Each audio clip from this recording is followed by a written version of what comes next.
When I was chosen by Mr. Branch Rickey to be the first black man in Major League Baseball, I immediately became the target of 3 kinds of attention. Thank you, Jackie Robinson, for paving the way. For taking every hard slide. Hatred from some owners, players, managers, coaches, press personnel, and some fans. I wouldn't be sitting here today if it wasn't for him. What he took as a man, you can't even fathom. Thank you, Jackie Robinson. Encouraging goodwill from some press personnel, some fans, and some players. Thank you, Jackie Robinson. For Rod Carew. For Ricky Henderson. For Robinson Cano. Third species of attention was curiosity from a vast body of all kinds of people who were committed neither to my success or failure. Thank you, Jackie Robinson. For my dad. For Ken Griffey Jr. For Maury Wells. Almost a quarter century later, there is virtually, unanimously, only one kind of attitude toward the many black players and stars of America's favorite sport. Thank you, Jackie Robinson. For Andre Dawson. For Hammer and Hank. There is no major league team which does not have black players, and the roar from the stands comes pouring forth, uninhibited by racism. Thank you, Jackie Robinson. Thank you, Jackie.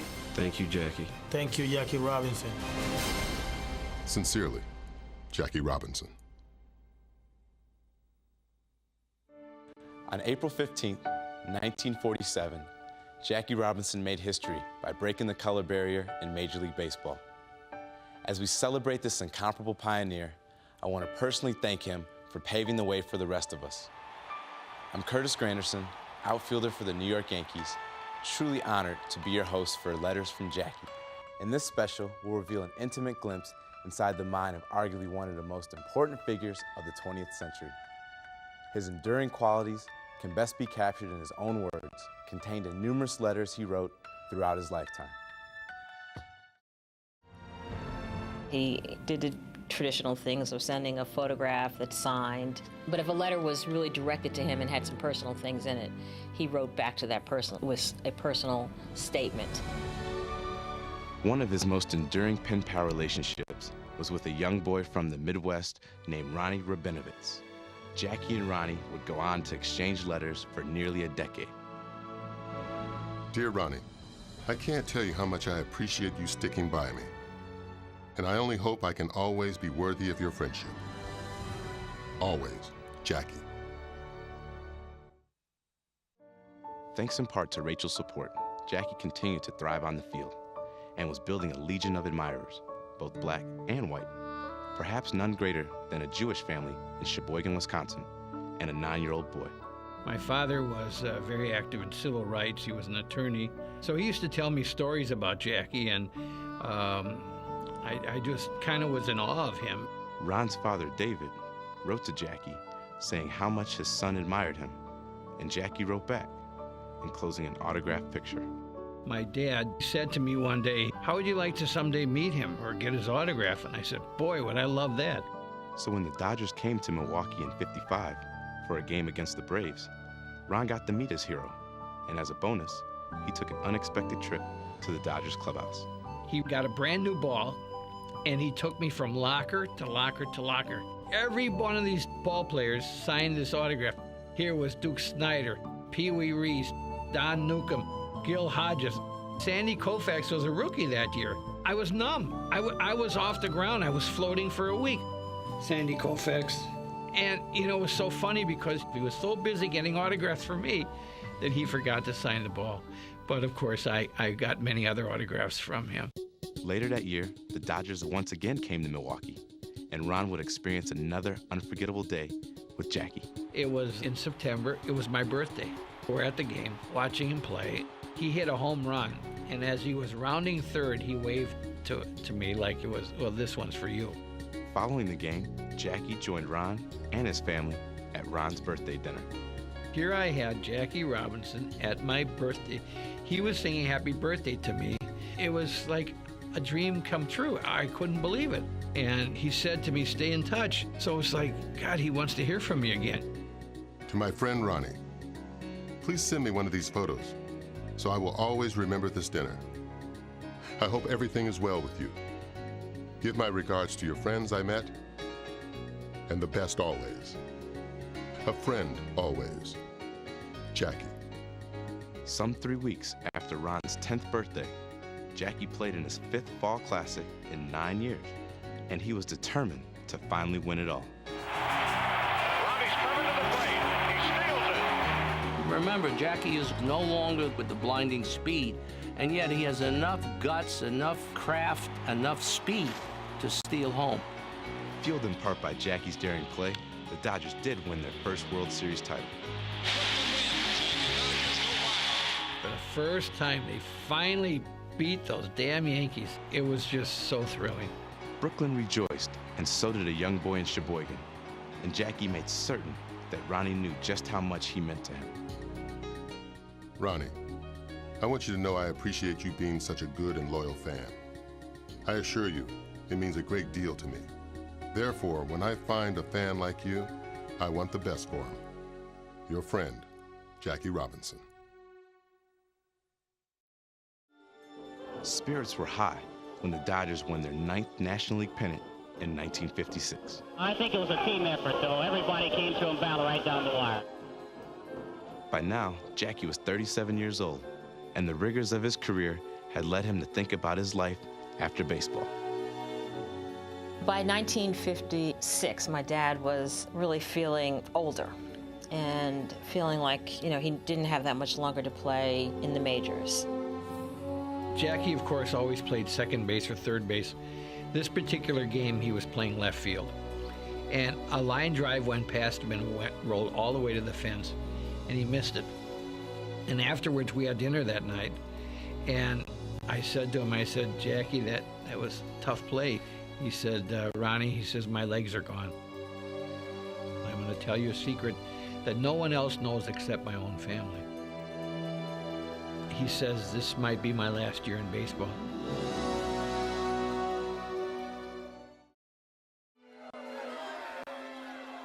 There were sort of rumblings that the civil rights movement was just starting to, it wasn't the civil rights movement yet, but there was enough rumbling for change.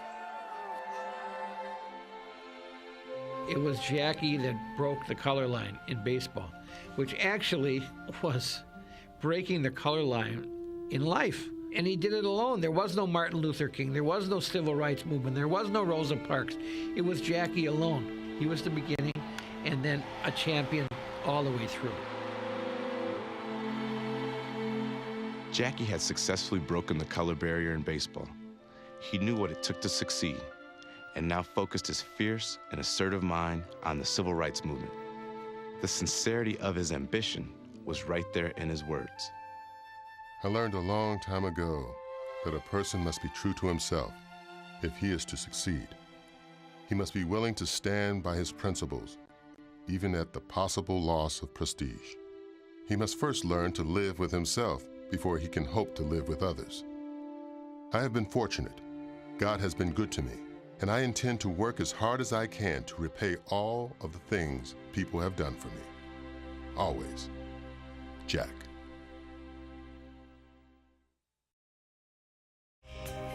Robinson could not have handled both endeavors without the unwavering support of his progressive-thinking new boss at Chock full of nuts. William Black was a philanthropist and a successful entrepreneur. He also was a liberal Democrat who believed that Jackie deserved a chance to break barriers in business. Things have really happened for me since leaving the game, and I'm very happy about everything. My work is enjoyable, and I work for one of the nicest guys you would want to meet. Sincerely, Jackie. It seemed odd because, I used to get letters with stationery that said Jackie Robinson on it, and now it's chock full of nuts. My job really kept me on the go, and I will certainly be happy when I have really learned all there is to know about the job of personnel director. It has really been an interesting experience, and I'm sure it will continue the same way. Robinson relished his newfound role in the business world, but in no way did it slow down his fight against injustice, for Jackie continued to be a prolific writer. We have a real fight on civil rights ahead of us, and it appears we still have some forces to lick. I'm still very disappointed in the Democrats and hope we can get some kind of stand. Robinson's issues with the Democrats stem from what he perceived to be a lack of support for certain civil rights issues, and instead, he committed to the Republican Party, putting him at odds with some who were very close to him. Jackie was a Republican, and my dad was a big Democrat. And as much as he loved my dad, there was always this little friction because he was a Republican. Then we'd meet Jackie, and he would bring up some things that Jackie might have said, and they'd argue those things a little bit. They had some very interesting conversations. So Jackie was always a study in progress, in motion. He was engaged in all the issues that confronted America at that time. Yet even while corresponding with presidents and important figures throughout the land, Jackie still maintained one of his most enduring and endearing relationships. The letters between Jackie and Ronnie, who was now a teenager, continued just as they had during Robinson's playing days. Dear Ronnie, it is too bad we live so far apart. I assure you, if I ever have the opportunity of visiting Sheboygan, and it's possible to bring the children, I will be happy to do so. And though Jackie would indeed visit Ronnie in Wisconsin, it proved to be a sobering reminder that racial discord still plagued much of the United States. The mayor of Manitowoc had presented Jackie with a key to the city, this big wrought iron key with red, white, and blue ribbons on it. We took him back to the airport. So we got back to Sheboygan, and my dad had to stop at his law office on the way to pick up some files and some books. And as we drove up to the office, someone had spray painted a sign on the office door, on the wall outside, that said, "Rabinovitz is bringing niggers to Sheboygan." All of a sudden, I was seeing prejudice myself, certainly not in the degree that Jackie did, but it was crushing to me. Ronnie's experience with racism gave him a taste of Jackie's lifelong fight and only strengthened the relationship between the two. Ronnie, one of the things that pleases me most is that our friendship continues, even though I am no longer connected with baseball. It's friends like you that make me feel everything that happened was worthwhile. It seems that when people are as far apart as we are, they have a tendency to forget. I hope we don't. Always, Jackie. Their friendship never wavered, and they could only hope that someday soon society would catch up to them.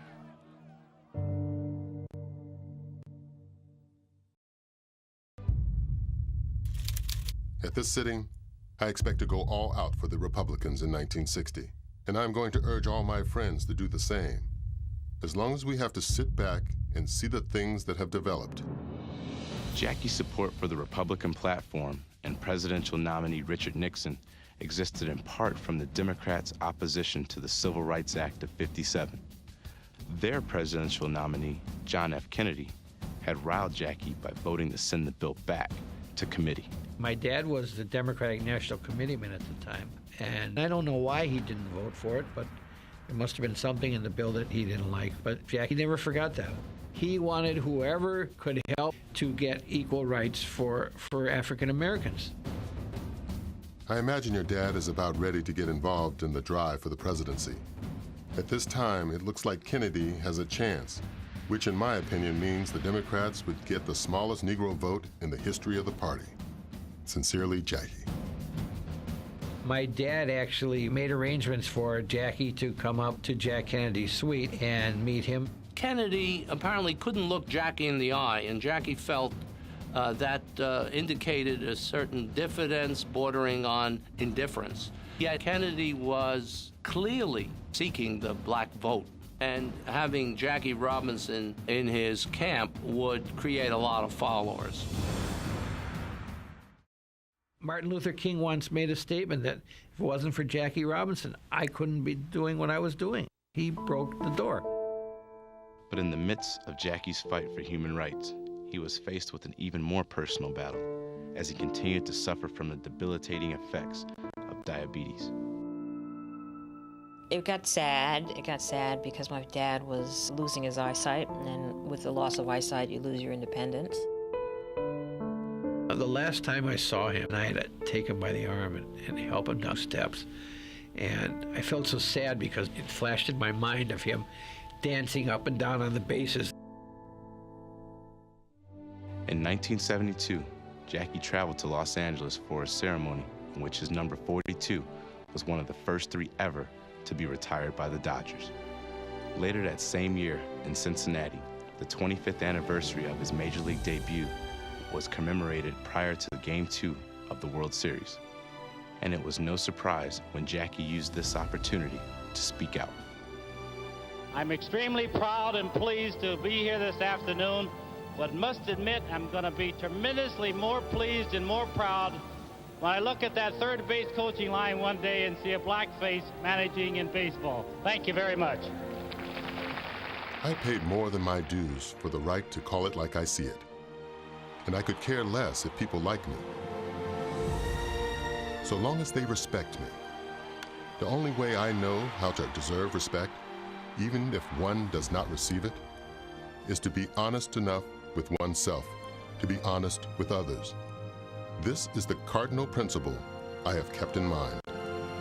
Sincerely, Jackie Robinson.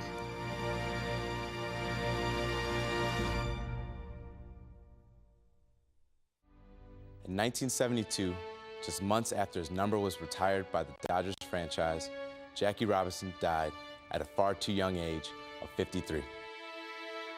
Sadly, there would be no more insights from Jackie that filled his letters to friends, fans, and political activists alike. Now his legacy alone would have to speak for him. To the Robinson family, our nation in general, and black people in particular, have lost a pioneer, a champion, and a heroic fighter for justice and freedom. He was an inspiration to countless numbers of young black people. He opened the door through which many have entered, and proved to young people they could go even to the Hall of Fame, regardless of the color of their skin. That telegram, received by the Robinson family, was emblematic of many they received from politicians, teammates, friends, and fans. Ron Rabinovitz also penned his thoughts and sent them to Rachel and the children. As I look back, I realize how much that friendship meant, not only then, but all through my formative years and up to this time. I learned a lot from him about life and growing up. I would honestly say that Jackie played a major role in my growing up and my future development. Nearly 60 years have passed since Rabinovitz and Robinson first began to correspond, and Ron still keeps Jackie's message at the forefront of his everyday life. He was such a hero. Everybody was following him and cheering him on, and it was great. A life is not important except in the impact it has on other lives. That's his famous statement. And I often wondered whether he ever knew what a tremendous impact he had on mine. Ron's life came full circle when he finally got to meet Jackie's widow, Rachel. There was a press conference at Metrodome. The twins were honoring Jackie's memory, and I went up to her and I said, "Rachel, I'm Ronnie Rabinovitz." And just like that, she says, "You're Ronnie Rabinovitz? Yes. Lord have mercy." She hugged and kissed me. She says, "Jack loved you so much." That was very, very special. Later that same year, Major League Baseball paid homage to the 50th anniversary of Jackie Robinson breaking the game's color barrier. In honor of Jackie, Major League Baseball is taking the unprecedented step of retiring his uniform number. Number 42, from this day forward, will never again be issued by a Major League club. When my mother and Bud Selig and President Clinton made the announcement that they were retiring number 42, and to see New York's response to it and the country's response to it was really, really amazing. Now, every April 15th is celebrated as Jackie Robinson Day in Major League Baseball, a reminder of his accomplishments both on and off the field. For a lot of reasons, Jackie Robinson's coming to baseball was baseball's most powerful moment, its really proudest moment. It changed America. When President Obama was elected President of the United States, it was truly a momentous occasion for America and African Americans. Hey, Derek Jeter, what's going on, man? How you doing? When that happened, I was very, very proud. Major League Baseball will always honor the legacy of this incredible man, and they do so in uniform on Jackie Robinson Day. And you may notice that they'll all be wearing number 42, every player, manager, coach, to pay tribute to Jackie Robinson. I wouldn't be playing the game today if it weren't for Jackie Robinson. It's a tradition that fittingly began when Ken Griffey Jr., keenly aware of Robinson's impact on baseball history, reached out to the commissioner requesting to wear Jackie's number on this very special day. And it started there, and then it just sort of mushroomed into everyone on the field wearing number 42. Jackie Robinson broke the color barrier. That is still the most important and most impactful event in Major League history. It really makes us very, very proud and very thankful that they are appreciative of the history of baseball, including a major moment when it was integrated. When I put that jersey on, it definitely sits home that, I wouldn't be on this field if it wasn't for him. Right. To have Jackie's number retired by every team, and now having every team wear that number, it's so heartwarming to me to see that the recognition that Jackie is starting to get, that I knew all along. I mean, they could have asked me years ago, I would have told you what a great man he was. You know, took his time out of busy schedule to write you letters. That means a lot. I mean, it means a lot. Yes, sir. And you know, he was such a hero. We're talking about a man with charisma, a man with class, the way he carried himself, and he carried himself through a time where we were looked at as trash, where we're not good ball players, we shouldn't be in this league. He just opened the door for so many things, man. The impact Jackie Robinson made can be felt every time players like me take the field in our Major League uniforms. And on one special day each year, April 15th, we have the privilege of wearing number 42 as we pay tribute to this baseball icon. I am honored to have been a part of this tradition and humbled by the mere thought of the obstacles Jackie both faced and overcame. His words continue to endure and inspire, and as for his spirit, well, it lives on inside all of us. Spirit of Jackie Robinson, dog. I'm Curtis Granderson. Thanks for watching Letters from Jackie. Sincerely, Jackie Robinson.